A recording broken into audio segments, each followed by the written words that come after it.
जिस समय नाम जब चल रहा है और भगवान के चरणों का आश्रय, तो जहां चाहो वहीं मन को रोक दो।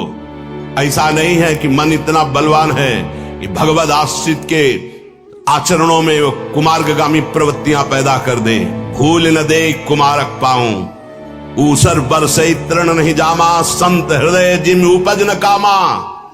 जैसे ऊसर में कितनी भी वर्षा हो घास नहीं जगेगी, ऐसे कितने भोगों का सानिध्य हो भगवत चित्त में कभी काम जागृत नहीं हो सकता, वासना जागृत नहीं हो सकती। भगवत चित्त आप ही हैं, कोई और नहीं है। आप भगवान के अंश हैं। नाम जप नहीं है तो रोज कसम खाओगे, रोज टूटेगी। खूब अनुभव की बातें कह रहा हूं, खूब देखे हुए, सुने हुए, समझे हुए ये बातें हैं। यदि नाम जप नहीं है तो दोपहर के कसम खाओगे, शाम के वही क्रिया करोगे जिसकी कसम खाई है। लोग समझते हैं बाबा जी के पास कोई कार्य नहीं। कई बजे तुम जगते हो, कितना कार्य करते हो? शारीरिक श्रम केवल ही तो करते हो। मानसिक श्रम में आके देखो, मन को घसीट कर विश्व के प्रपंच से विश्वातीत भगवान में लगा के दिखाओ 5 मिनट, होश खराब हो जाएगा।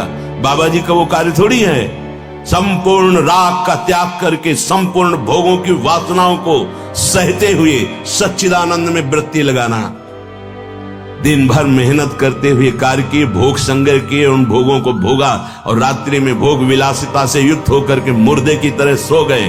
अपने को बहुत बड़ा काम करने वाला समझते हो? अरे जिस काम के लिए आए उस काम को 5 मिनट भी नहीं किया, किस बात का तुम्हारा कार्य? जब यहां से जाओगे तो एक मात्र तुम्हारे शुभ अशुभ कर्म तुम्हारे साथ जाएंगे, कोई नहीं जाएगा। नाम जप में इतनी अपार सामर्थ्य है। धन्वंतरी जी आयुर्वेदाचार्य, उन्होंने शोधा तो जो औषधियों में रोग निवारण की शक्ति है वो नाम से है। अच्युत गोविंद आदि भगवान के नामों में जो सामर्थ्य है, उसी सामर्थ्य से औषधियों में रोग निवारण की सामर्थ्य। अब देखो, हमारे जैसे इस अंग का ऑपरेशन होना हो और औषधि से इसे चेतना शून्य कर दिया जाए, मन यहाँ प्रवेश न करे तो गेंद्री में, तो पूरा काट दिया जाए, हमको कोई कष्ट नहीं होगा। एक औषधि इस शरीर के एक अंग में चेतना शून्य मन को कर दिया तो हम जागृत होते हुए भी, क्योंकि जैसे जागृत अवस्था में डायलिसिस के लिए ऑपरेशन हुआ ना, यहाँ और नसों से करके कोई कष्ट नहीं हो रहा था, क्योंकि यहाँ संज्ञा शून्य कर दिया, चेतना शून्य कर दिया गया उस क्षेत्र को। तो क्या नाम हमारे मन को इस स्थिति में नहीं ले आएगा? भारी से भारी दुख में भी हम दुखी नहीं, हम आनंदित। अपनी तरफ से प्रार्थना करते हैं, जिनके कानों में शब्द पहुंच रहे हो, ये हैप्पी न्यू ईयर आदि जो भी हैं, जिनके जीवन में आते हैं, मदिरा पीना, मांस खाना, व्यभिचार करना, विलासिता करना, ये कभी भूल कर गलती मत करना। अगर हमारे शब्द पहुंच रहे हैं तो हम हाथ जोड़कर आपसे प्रार्थना करते हैं, कोई भी उत्सव मनाने के लिए पूरी रात नाम कीर्तन कीजिए। प्रातः काल होने पर पशु पक्षियों को दाना, गऊ को चारा, भूखों को भोजन, ठंडी है कभी 1 साल खरीद कर किसी कांपते हुए शरीर को उड़ा दो, हो गया तुम्हारा न्यू ईयर, हो गया तुम्हारा बर्थडे, हो गया तुम्हारा उत्सव। ये राक्षसी उत्सव। चलो आज चलते हैं अमुक जगह और वहां ये खान पान करते हैं, ये तुम्हारी दुर्गति कर देगी। 1 वर्ष तो गया ही भोगों में, अगले वर्ष के लिए नींव डाल दी राक्षसी, पूरा जीवन बर्बाद करने की। हमारी बात समझ लेना, हम तुम्हारे मित्र हैं, दुश्मन नहीं। संत जन अपने अनुभव बोल रहे हैं, आप राधा राधा, आप ऐसे चलो। अब हमको लगता है कि ये तो इतना करके आए हैं तब इनको ऐसा मिला है, मतलब वो करना जरूरी नहीं।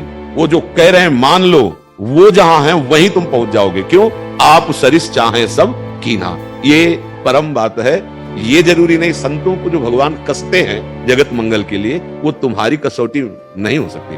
तुम उनकी बात मान लो तो वही दस तुम्हें प्राप्त हो जाएगा। तुम्हें दौड़ भाग करने की जरूरत नहीं है। अगर भगवत प्राप्ति करनी तो राधा राधा राधा। और सबसे बढ़िया बात भगवत प्राप्ति होती अपने अंदर दैन्य आना। तो अपने अंदर, आपके अंदर है ही कि मैं अंतःकरण मलिन हूं, नीच हूं, भला मुझे भगवत प्राप्ति कैसे? पक्का हो जाएगी।